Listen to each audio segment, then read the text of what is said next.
بسم اللہ الرحمن الرحیم۔ السلام علیکم۔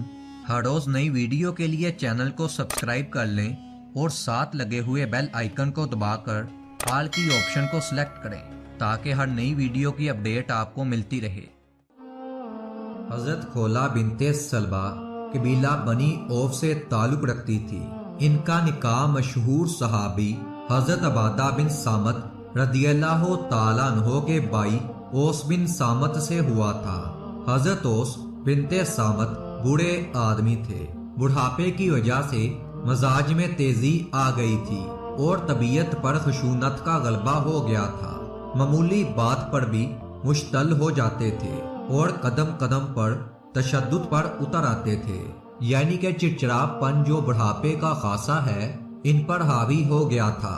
ایک دفعہ کسی بات پر بیوی سے ناراض ہوئے اور غصے سے مغلوب ہو کر زبان سے یہ لفظ نکال دیا کہ تم مجھ پر میری ماں کی طرح حرام ہو۔ دور جاہلیت میں یہ رسم چلی آ رہی تھی کہ جو شخص بیوی سے خفا ہو کر یا کسی اور وجہ سے ایک مرتبہ بیوی سے زہار کر لیتا، یعنی اسے اپنے لیے ماں کی طرح حرام قرار دے لیتا، وہ ہمیشہ کے لیے اس پر حرام ہو جاتی تھی اور ازد و واجد تعلقات ختم ہو جاتے تھے۔ اب نہ وہ اس کی بیوی رہتی تھی اور نہ وہ اس کا شوہر رہتا تھا۔ جب خفقی کے سار دور ہوئے تو بے حد نادم اور انتہائی پریشان ہوئے۔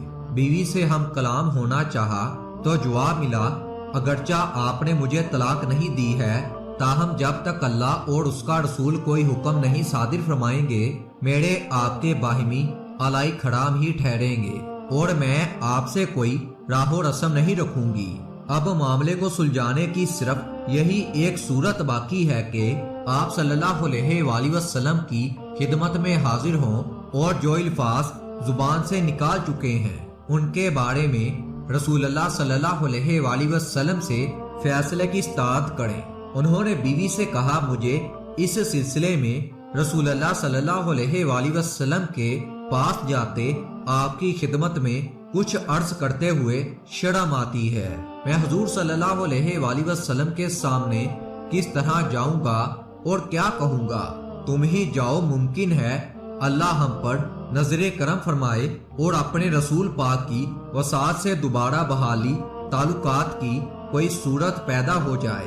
چنانچہ خولا رضی اللہ تعالیٰ عنہا تیار ہوئی اور حضرت عائشہ رضی اللہ تعالیٰ عنہا کے مکان پر رسول اللہ صلی اللہ علیہ وآلہ وسلم کی خدمت میں حاضر ہوئیں۔ آپ نے آنے کی وجہ دریافت کی تو بولی، اے اللہ کے رسول، آپ کو معلوم ہے اوس جو میرے شوہر ہیں چچا زاد بھی ہیں اور مجھے بہت ہی محبوب ہیں، ان کی تیز طبع، تند مزاجی اور ضعیف سے بھی آپ اچھی طرح واقف ہیں۔ انہوں نے غصے کی حالت میں مجھے ایسی بات کہہ دی ہے جو میں حلفیہ کہتی ہوں کہ طلاق نہیں ہے۔ انہوں نے مجھے کہہ دیا ہے کہ تو میری ماں کی طرح حرام ہے۔ رسول اللہ صلی اللہ علیہ وآلہ وسلم نے فرمایا، اب تو تم اس پر حرام ہو۔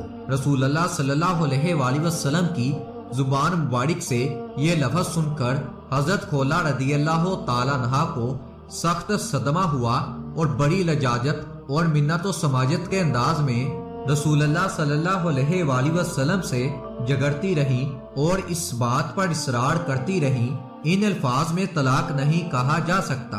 پھر وہیں بیٹھے بیٹھے ہاتھ اٹھا کر اللہ سے ان الفاظ میں دعا مانگی، اے اللہ، میں تیری بارگاہ میں حاضر ہو کر تجھ سے اپنی سب سے بڑی تکلیف اور اپنے شوہر اوس کی جدائی کے رنج و احساس کی شکایت کرتی ہوں۔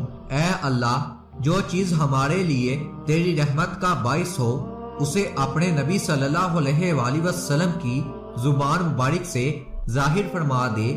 میں ایک بے بس و ناتواں عورت ہوں اور تیرے ہی فضل و کرم کی طلبگار ہوں۔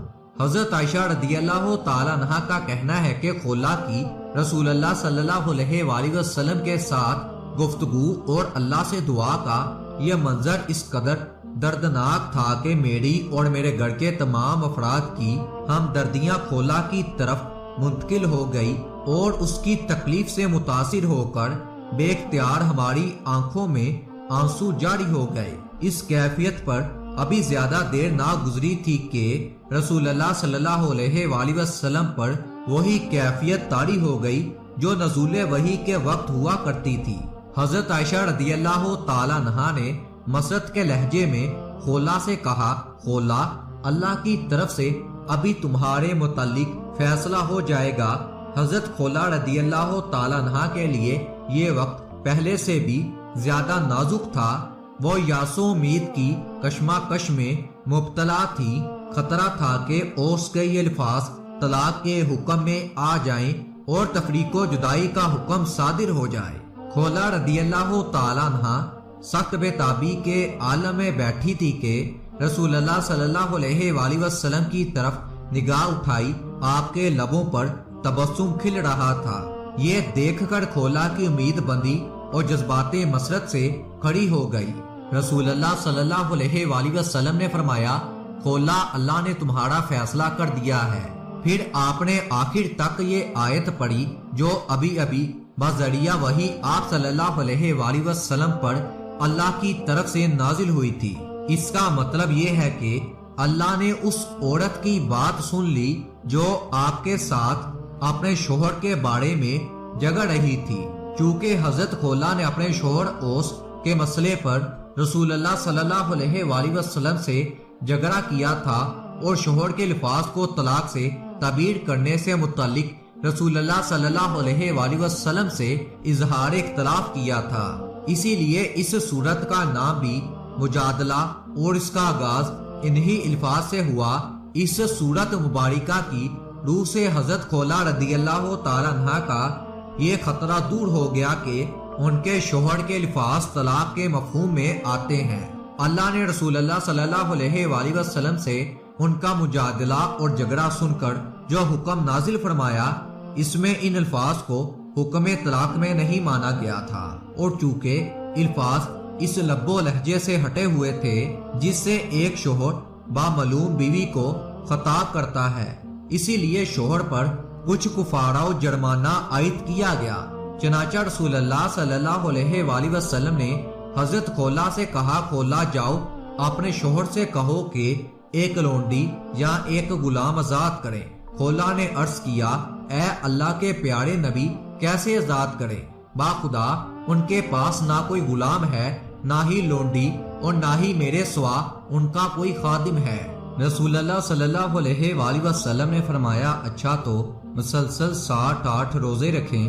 خولا نے عرض کیا، واللہ وہ اس کی طاقت نہیں رکھتے، وہ بہت ہی کمزور آدمی ہے، دن میں تھوڑی تھوڑی مقدار میں کئی بار کھاتے ہیں، نہ ہی بھوک برداشت کر سکتے ہیں نہ پیاس، ضعیف جسم کے ساتھ ان کی بنائی بھی جواب دے رہی ہے۔ رسول خدا صلی اللہ علیہ وآلہ وسلم نے فرمایا، پھر 7-8 مساکینوں کو کھانا کھلائیں۔ خولا رضی اللہ تعالی عنہ نے عرض کیا، حضور وہ غریب و نادار آدمی ہیں، ان سے تو یہ بھی ممکن نہیں ہے۔ رسول اللہ صلی اللہ علیہ وآلہ وسلم نے فرمایا، اچھا ان سے کہو کہ منظر بن قیس کو بلا لائیں اور ان سے کھجورے لے کر 60 مسکینوں پر صدقہ کر دیں۔ خولا حضور صلی اللہ علیہ وآلہ وسلم کو سلام کر کے رخصت ہو گئی۔ گھر پہنچی تو دروازے پر شوہر کو منتظر پایا۔ بےتابی سے پوچھا، کہو خولا کیا ہوا؟ جواب دیا، آپ خوش نصیب ہیں۔ رسول اللہ صلی اللہ علیہ وآلہ وسلم کا ارشاد ہے کہ منظر بن قیس کو ساتھ لیتے آؤ اور ان سے کھجورے لے کر 60 مساکینوں میں صدقہ کر دو۔ پھر ایسا ہی ہوا اور حضرت اوس رضی اللہ تعالیٰ عنہ نے اپنی اس قسم یا زہار کا کفارہ ادا کر دیا۔